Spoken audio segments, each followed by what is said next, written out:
Once again you all are very very welcome on chemistry insights. तो आज मैं आप लोगों के लिए लेक्चर नंबर 14 लेकर के आया हूँ। यहाँ पे मैं क्रिस्टलाइन स्ट्रक्चर के बारे में बताने वाला हूँ। मतलब इससे पहले हम लोग डिस्कस कर चुके हैं आयनिक क्रिस्टल्स के बारे में, ठीक है ना। तो अब हम इस लेक्चर में हम लोग डिस्कस करेंगे मॉलिक्यूलर क्रिस्टल, मेटालिक क्रिस्टल और बिल्कुल वो आपका कोवेलेंट क्रिस्टल के बारे में स्टडी करेंगे, ठीक है। तो सबसे पहले आपका आज का टॉपिक है कोवेलेंट क्रिस्टल। कोवेलेंट क्रिस्टल का सबसे पहले स्टडी कर लेंगे, फिर मेटालिक का, एंड देन हम लोग क्या करेंगे मॉलिक्यूलर क्रिस्टल का स्टडी करेंगे, ठीक है। तो बिल्कुल आप लोग एकदम ध्यान से देखिएगा, लेक्चर को नोट कीजिएगा, जो भी आपको कुछ लिखाया जाएगा बोर्ड पे नोट कीजिएगा, ठीक है ना। और आप हमारे चैनल पे नए हैं तो प्लीज़ सब्सक्राइब कीजिए, ताकि आपको आने वाले जो भी कुछ वीडियोज़ होंगे बहुत ही इंपॉर्टेंट से वीडियोज़, उनकी नोटिफिकेशन सबको जल्द से जल्द मतलब सबसे पहले आपको मिलते रहें, ठीक है। तो चलिए स्टार्ट करते हैं वीडियो को। देखिए ये आपका क्या है, सबसे पहले हम लोग स्टार्ट करते हैं कोवेलेंट क्रिस्टल के साथ। इससे पहले 3-4 वीडियो में हम लोग डिस्कस कर चुके हैं आयनिक क्रिस्टल का, बहुत कुछ हम वहाँ पे डिस्कस किए, बट वहाँ पे जितना डिस्कस करना था ना, यहाँ पे आपको बिल्कुल भी मतलब रिमेनिंग 3 पार्ट्स में बिल्कुल भी उतना ज़्यादा डिस्कस नहीं करना है, बट हाँ थोड़ा बहुत करना है, ठीक है। तो चलिए स्टार्ट करते हैं। सबसे पहले यहाँ पे समझना, आपको कॉल समझना है कि ये कोवेलेंट क्रिस्टल में आपका क्या होता है कि जो भी कॉन्स्टिट्यूएंट होगा, जो भी कॉन्स्टिट्यूएंट्स होगा, उसके बीच किस तरीके का फोर्स रहेगा। तो समझिए इस चीज़ को, constituents are held together by covalent bond. Covalent bond के द्वारा क्या रहेगा, आपका कॉन्स्टिट्यूएंट्स जो रहेगा वो बिल्कुल एक दूसरे से जुड़ा हुआ रहेगा। और इससे पहले हम लोग जो भी डिस्कस किए थे वहाँ पे आयनिक बॉन्ड के कारण जुड़ा हुआ था, तो इसलिए वहाँ पे था ना आपका, वहाँ पे जो आपका था कॉन्स्टिट्यूएंट्स जो भी होता था वो आयंस के फॉर्म में होता था, ठीक है ना, positive ion negative ion. But यहाँ पे जो कुछ भी कॉन्स्टिट्यूएंट्स होगा वो आपका क्या होगा, जबका बिल्कुल एटम्स के फॉर्म में होगा, एटम्स जिसके पास कोई भी चार्ज नहीं होगा, ठीक है ना, कोई भी चार्ज नहीं होगा, ठीक है। कोई दिक्कत है, या फिर मॉलिक्यूल्स के फॉर्म में आपका होगा, ठीक है। यहाँ पे समझिए इस चीज़ को, इसमें देखिए 2 टाइप बताया गया आपको। पहला आपका 3D जॉइंट इंटरलॉकिंग स्ट्रक्चर और सेकेंड आपका 2D joint interlocking structure. 3D का मतलब समझ रहे हैं कि 3D मतलब 3D, अरे 3 मतलब पूरा स्पेस में, ठीक है ना, स्पेस में, ठीक है, ऐसा कुछ अरेंजमेंट। और यहाँ पे 2D का मतलब लेयर टाइप का अरेंजमेंट, ठीक है ना। कोई दिक्कत है, 3D में सबका क्या है, जिसके पास सबका क्या होगा, लेंथ होगा, ब्रेथ होगा और हाइट भी होगा, उसको बोलते हैं 3D। 2D में सबका क्या है, जिसके पास सिर्फ लेंथ और ब्रेथ होगा। मतलब यहाँ पे जो भी कुछ कॉन्स्टिट्यूएंट्स का अरेंजमेंट होगा वो 2D शेप में होगा, बट यहाँ पे क्या होगा 3D शेप में होगा। जॉइंट का मतलब समझते हैं विशाल, भारी भरकम, है ना। मतलब कहने का सेंस आपका होगा इसमें जो कुछ भी क्रिस्टल्स पाया जाएगा वो काफ़ी लंबा, है ना, काफ़ी लंबा चौड़ा क्रिस्टल्स होगा। मतलब क्या होगा आपका, वो जो आपका होगा उसका फॉर्मेशन जो होगा जी आपका बिल्कुल जॉइंट होगा। जॉइंट मीन्स विशाल काय, है ना, बिल्कुल विशाल। मतलब कहने का सेंस है ना कि उसका छोटा छोटा यूनिट ने बराबर आपका क्या होगा यूनिट्स मिलेगा। जैसे कहने का सेंस आपका डायमंड हो गया, ग्रेफाइट हो गया, ये सब क्या होता है, जॉइंट मॉलिक्यूल का फॉर्मेशन करता है। बहुत सारे आपका कोवेलेंट से प्रेजेंट रहेंगे, बॉन्ड प्रेजेंट रहेंगे, है ना, ठीक है। तो चलिए इंटरलॉकिंग तो समझ ही रहे आप, एक दूसरे से बिल्कुल क्या रहेगा आपका पकड़े हुए रहेगा एक दूसरे को। अरे एक आइटम दूसरे आइटम को पकड़ के रखेगा, दूसरा आइटम तीसरा को, ऐसे ऐसे करके, मतलब पूरा चारों तरफ से क्या रहेगा, जकड़ा हुआ रहेगा आपका इसमें आइटम्स।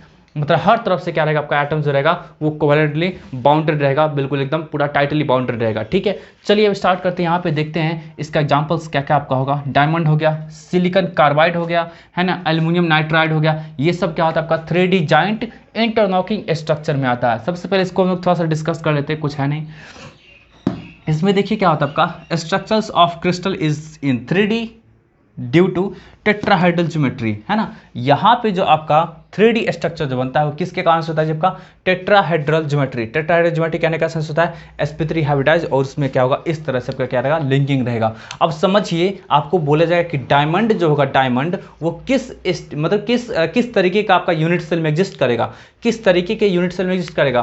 तो आप बिल्कुल समझ सकते हैं कि ऐसा यूनिट सेल में एग्जिस्ट करेगा जी जहाँ पे टेट्राहेड्रल का फॉर्म हो रहा होगा। अरे टेट्राहेड्रल वर्ड्स का फॉर्म हो रहा होगा, तो टेट्राहेड्रल वर्ड्स का होगा एफसीसी में होगा, है ना, एफसीसी में हो सकता है आपका जी। तो क्या होगा एफसीसी का यदि अरेंजमेंट का बात करेंगे तो उसके सारे के सारे टेट्राहेड्रल मतलब वाइट पे प्रेजेंट होगा आपका कार्बन आइटम्स। इसके साथ साथ फेस सेंटर पे, है ना, कॉर्नर पे, हर जगह प्रेजेंट रहेगा। आप समझ पा रहे होंगे, आपसे पूछा जाएगा कि डायमंड किस तरह से आपका किस तरीके का यूनिट सेल का फॉर्मेशन करता है, तो आप बोल सकते हैं आपका एफसीसी तो फॉर्म करेगा, लेकिन उसमें क्या होगा, जबकि टेट्राहेड्रल वाइट्स पे ही प्रेजेंट रहेगा। जैसे मान लीजिए हम लोग एफसीसी का स्ट्रक्चर बनाए इस तरह का, है ना, एफसीसी का स्ट्रक्चर बना लिए ये इस तरह का। अब समझिए यहाँ पे कार्बन एटम्स कहाँ कहाँ पे प्रेजेंट रहेगा। हम लोग डायमंड की बात करने जा रहे हैं, ठीक है। तो देखिए जितना भी कॉर्नर दिख रहा है सब पे तो प्रेजेंट होगा ही, उसके साथ साथ फेस सेंटर पे प्रेजेंट होगा, सारे के सारे फेस सेंटर्स पे क्या होगा आपका प्रेजेंट होगा, ठीक है, फ्रंट वाले फेस पे भी। अब इसके साथ साथ क्या होगा जब का जितना भी डायगोनल्स होगा सब पे दो दो करके प्रेजेंट होता है, आपको मालूम है अच्छी तरह से। यहाँ पे जैसे एक प्रेजेंट है तो अब बताइए यहाँ पे टेट्राहेड्रल कैसे बनाएगा जब का, तो देखिए आप इसको आराम से इससे मिला दीजिए, इसको इससे मिला दीजिए, है ना, कोई दिक्कत है। फिर देखिए इसको आप इससे मिला दीजिए और इसको इससे मिला दीजिए, तो बिल्कुल टेट्राहेड्रल टाइप का बन रहा है क्या, अरे बिल्कुल टेट्राहेड्रल टाइप का बन रहा है, देख लीजिए, नहीं दिख पा रहा है क्या, तो देखिए हम दिखाते हैं। देखिए इसको हल्का सा इससे मिला देते हैं, इससे मिला देते हैं, इससे मिला देते हैं, देखिए अब देखिए आपका बिल्कुल टेट्राहेड्रल टाइप का बन गया। और इसी तरीके का, और ये वाला आइटम मान लीजिए यहाँ है, ये वाला आइटम मान लीजिए यहाँ है, ये वाला आइटम यहाँ है, और ये वाला आइटम आपका क्या है यहाँ है, तो इस तरह से आपका हो गया। तो मतलब टेट्राहेड्रल, यहाँ भी आपका एक आइटम्स होगा, यहाँ भी आपका एक आइटम होगा, तो ये इसको इससे मिला दीजिए, इसको इससे, इसको इससे, और इसको इससे, इस तरह करके, तो बन गया ना आपका टेट्राहेड्रल, सॉरी इधर नहीं इस तरफ, है ना, तो बन गया ना आपका टेट्राहेड्रल। आप इसको ऐसे करके मिला दीजिए, बिल्कुल ऐसे करके मिला दीजिए, तो टेट्राहेड्रल आपका क्या होगा, ज्योमेट्री जैसा दिखेगा। कोई दिक्कत है, तो जितने भी डायगोनल्स होंगे सबके आपका क्या होगा, सब सारे डायगोनल पे दो दो करके आइटम होंगे, और सारे फेस सेंटर पे और सारे कॉर्नर्स पे, तो ये आपका डायमंड का इस तरह से क्या होगा, जबकि यूनिट सेल की बात करें तो यूनिट सेल में इस तरह से क्या होगा, एग्जिस्टेंस होगा। अब समझिए 3D स्ट्रक्चर होता है, ठीक है ना, sp3 हाइब्रिडाइज्ड होता है आपका ये, और बिल्कुल 3D स्ट्रक्चर होगा। इसका समझिए, इसका जो डायमंड में हम बात करेंगे तो डायमंड में जो आपका बॉन्ड लेंथ होगा ना, ये बॉन्ड लेंथ जो आपका होगा वो 1.54 एंगस्ट्रॉम होता है। मतलब जो कोई भी आपका सिंगल कोवेलेंट बॉन्ड दिखता है उसमें से सबसे लार्जेस्ट बॉन्ड होता है ये, ठीक है ना, काफ़ी मजबूत भी होता है, कार्बन कार्बन के बीच बॉन्ड बनने वाला, ठीक है ना, काफ़ी ज़्यादा मजबूत होगा, है ना, और उसका बॉन्ड लेंथ जो आपका होता है वो 1.45 एंगस्ट्रॉम होता है, ठीक है।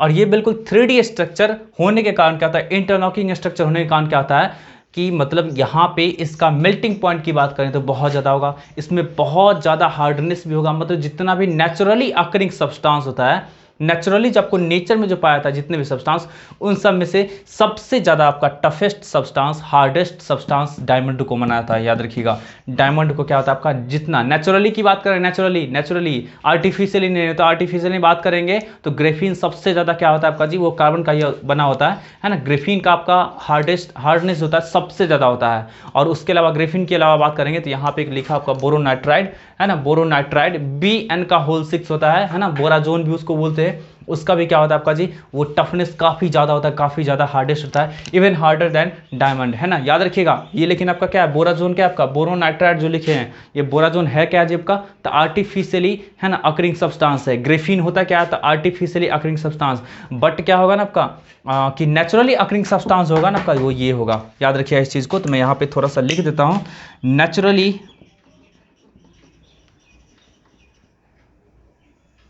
यहाँ पे मैं लिख देता हूँ diamond is hardest among all naturally occurring substances. Diamond जो आपका होगा जबका जितने भी आपका नेचुरली अकरिंग सब्सटेंसेस होगा जी, सब में सबसे ज़्यादा क्या होता है आपका, हार्डेस्ट होता है। ध्यान रखिए इस चीज़ का, ठीक है। अब हम बात करते हैं थोड़ा सा इसकी बात करते हैं 2D जॉइंट इंटरलॉकिंग स्ट्रक्चर की बात कर लेते हैं। इसमें समझिए एग्जाम्पल्स में क्या क्या होगा, तो एक तो आपका ग्रेफाइट होगा। ग्रेफाइट का लेयर, मतलब ग्रेफाइट का स्ट्रक्चर पहले ही पढ़ चुके हैं क्लास 10th में, बिल्कुल लेयर टाइप का स्ट्रक्चर होता है, ठीक है ना। इसका हम स्ट्रक्चर बना के आपको अभी दिखाएंगे, है ना, लेयर टाइप का स्ट्रक्चर होता है। बोराजोन आपका हो गया, है ना, कैडमियम आयोडाइड हो गया, ETC, बहुत सारे ऐसे कंपाउंड्स होंगे जो क्या होता है आपका 2D जॉइंट इंटरलॉकिंग स्ट्रक्चर के रूप में प्रेजेंट होता है। यहाँ पे समझिए क्या होता है आपका, यहाँ पे structure of the crystal is in layer type, है ना। यहाँ पे जब का होगा लेयर, जो लेयर टाइप का स्ट्रक्चर बनेगा, ठीक है, और उसमें आपका एटम्स का जो हाइब्रिडेशन होगा वो sp2 होगा। sp2 मींस आपका क्या होता है, प्लेनर। sp2 का कहने का सेंस होता है प्लेनर, है ना। यहाँ पे sp3 मींस टेट्राहेड्रल, तो याद रखिएगा इस चीज़ को। sp2 है मींस आपका क्या होगा, जबका इसका जो आपका स्ट्रक्चर बनेगा वो प्लेनर होगा। प्लेनर मींस आपका क्या होगा, एक ही प्लेन में लाई करने वाला, मींस लेयर टाइप का, ठीक है। एग्जाम्पल में देखिए, graphite exist in hexagonal type layer in which bond length is 1.33 angstrom, है ना। डायमंड जो होता है आपका वो हेक्सागोनल टाइप का स्ट्रक्चर को एग्जिस्ट करता है, पोसेस करता है, और उसमें क्या आपका होगा जबका कि बॉन्ड लेंथ जो आपका होगा वो 1.33 एंगस्ट्रॉम होता है। लेकिन डिस्टेंस की बात करें तो डिस्टेंस दो लेयर के बीच का, मतलब 2 कंसेक्यूटिव लेयर के बीच का जो डिस्टेंस होगा वो क्या होता है आपका 3.35 एंगस्ट्रॉम होता है ना।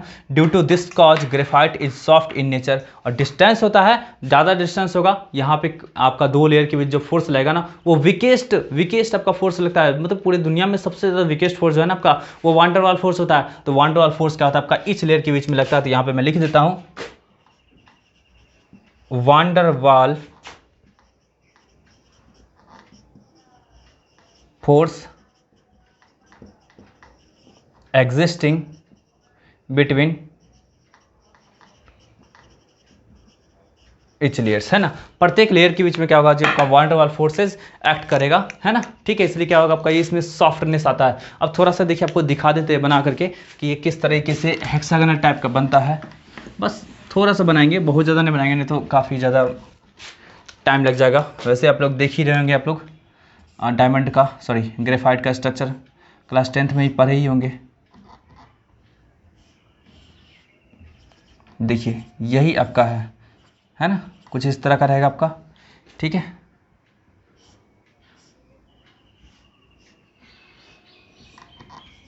बिल्कुल लेयर टाइप का स्ट्रक्चर देख रहे होंगे आप लोग। ठीक है, ऐसे ही करके आपका क्या होगा, बिल्कुल आपका इस तरह से बनता चला जाएगा।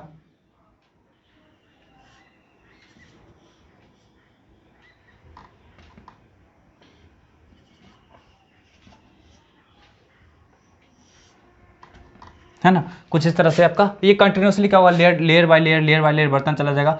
और एक लेयर में आपका क्या होगा, दो आपका क्या होता है, वो होता है डबल बॉन्ड होगा। ठीक है, डबल बॉन्ड। और डबल बॉन्ड होने का ये आपका मीनिंग है कि इसमें जो आपका होगा इसमें जो आपका होगा ऐसा कुछ रहेगा इस तरह से। ठीक है ना, आप लोग देख लीजिएगा, बुक से देख लीजिएगा स्ट्रक्चर को। ठीक है, तो लेयर टाइप का जो स्ट्रक्चर होगा जी आपका इसमें, तो ये जो आपका डबल बॉन्ड बनता है, तो डबल बॉन्ड जो होता है ना, देखिए एक कार्बन क्या है ना आपका, काउंट करिए तो एक कार्बन, जैसे मान लीजिए हम इसकी बात करते हैं तो ये 1 2 और 3 ही बॉन्ड बनाया। चौथा बॉन्ड कहाँ बनाएगा जी आपका, तो चौथा बॉन्ड बनाने के लिए जो इलेक्ट्रॉन प्रेजेंट होगा वो क्या करेगा ना आपका दूसरे कार्बन एटम्स के, मतलब अपने बगल वाले कार्बन एटम्स के फोर्थ इलेक्ट्रॉन के साथ आपका क्या करेगा, डबल बॉन्ड बना लेगा। और डबल बॉन्ड वो इस तरह से होगा कि बिल्कुल अल्टरनेट करके होगा। देख लीजिए आपका डबल सिंगल डबल ऐसे करके है ना आपका, ये पूरा का पूरा क्या होगा आपका, पूरे के पूरे लेयर में क्या होगा आपका, जो बिल्कुल अल्टरनेट करके होगा डबल सिंगल। और इस तरह से क्या होता है आपका, वहाँ पे रेजोनेंस आपका फिनोमेना होगा। और रेजोनेंस के कारण आपका क्या होगा, पूरा का पूरा वो आपका इलेक्ट्रॉन्स होगा ना, पूरा का पूरा रिंग में रोटेट करेगा। ठीक है ना, बात समझ रहे हैं आपका, ये डबल सिंगल डबल इस तरह करके जा रहा है ना आपका। आप किधर से भी काउंट कर सकते हैं, किधर से भी जा सकते हैं। तो कुछ ऐसा ही आपका क्या होगा, जो लेयर देखने को मिलेगा, मतलब अल्टरनेशन मिलेगा आपको डबल बॉन्ड सिंगल बॉन्ड का। ठीक है ना, कोई दिक्कत है, आप इधर से भी जाएंगे तो डबल सिंगल डबल, है ना। ठीक है, इस तरह से आपका आएगा।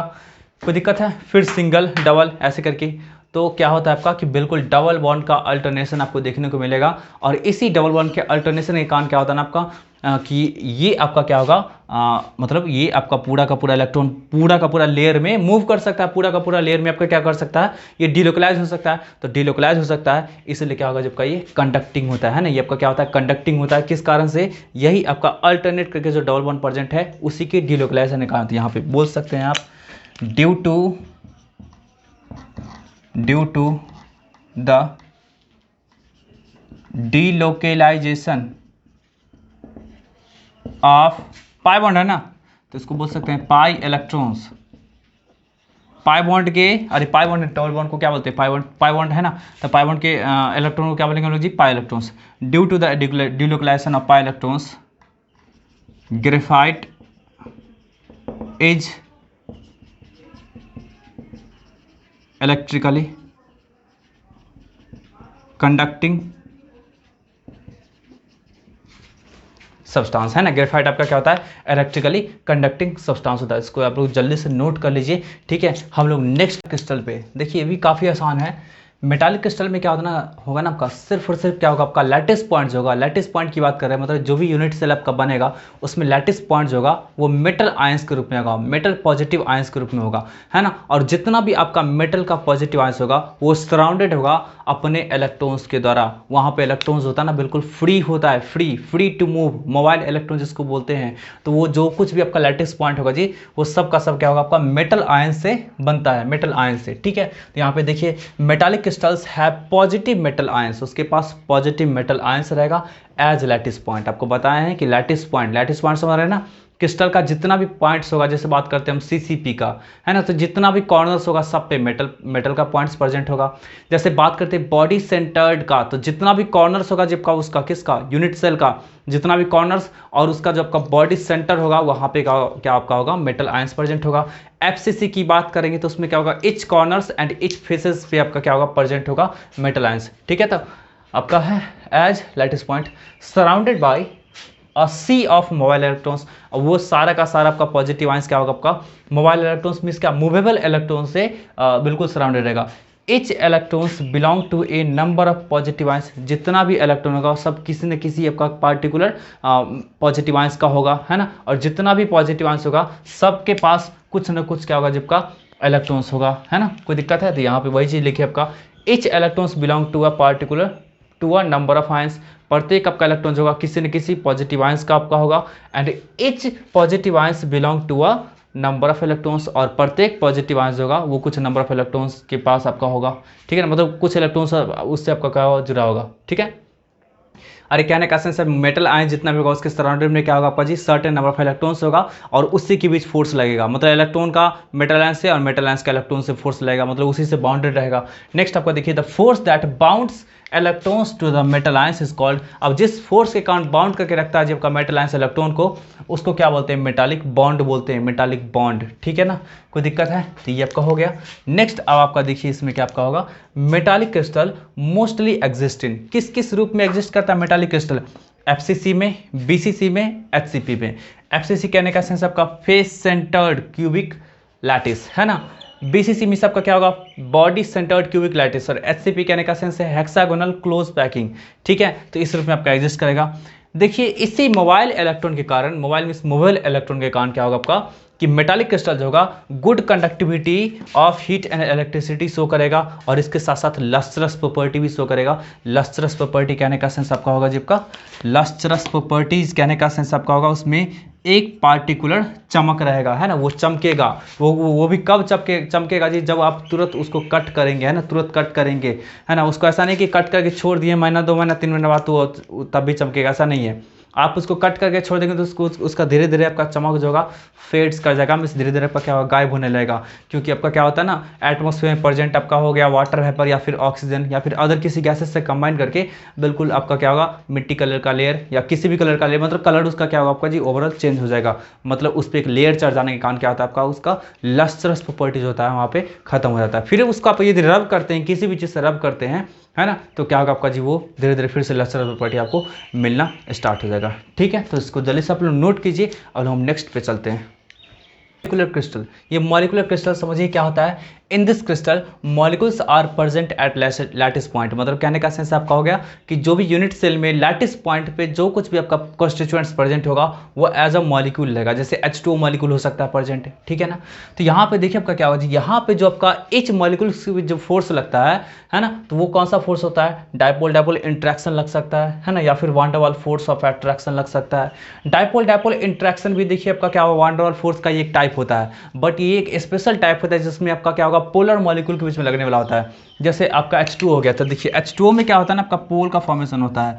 H2O में क्या होता है आपका पोल का फॉर्मेशन होता है, इसके पास पार्सल नेगेटिव, इसके पास पार्सल पॉजिटिव। तो यहाँ पे देखिए डायपोल बन रहा है ना आपका, एक डायपोल यहाँ बन रहा है, एक डायपोल यहाँ बन रहा है। तो देखिए आपका इस मॉलिक्यूल के साथ दूसरे H2O मॉलिक्यूल के साथ आपका क्या होगा जी इसके डायपोल और उसके डायपोल में आपका क्या हो जाए फोर्स ऑफ अट्रैक्शन लगेगा ना, और इसके निगेटिव के साथ उसका पॉजिटिव और इसके पॉजिटिव के साथ उसका निगेटिव फोर्स आपका निगेटिव आपका क्या होगा जी रहेगा, तो वहाँ पे अट्रैक्टिव फोर्स लगेगा, है ना। तो डायपोल डायपोल इंट्रैक्शन आपका लगेगा।